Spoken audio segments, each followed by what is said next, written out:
કાગડો કાળો કેમ છે? ઘણા વર્ષો પહેલા પક્ષીઓ માત્ર સફેદ રંગના જ હતા.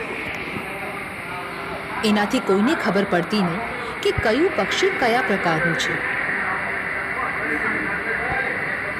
અને તમે જ વિચારો, સફેદ પક્ષી લીલા ઝાડ પરથી તરત દેખાઈ જતું.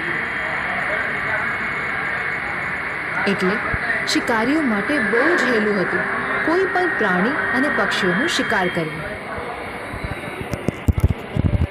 આ વિચારીને બધા જ પક્ષીઓ ડરવા લાગ્યા હતા.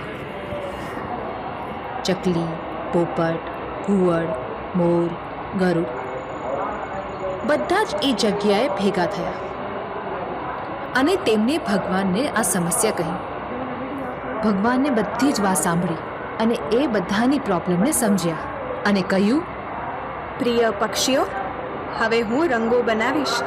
તમે બધા 8 દિવસ પછી મને મળો. હું તમને જુદા જુદા રંગો આપીશ. બધા જ પક્ષીઓ એ દિવસની રાહ જોવા લાગ્યા અને એ દિવસ જલ્દી જ આવી ગયો.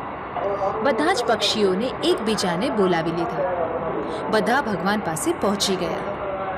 સૌથી પહેલા પોપટે કહ્યું,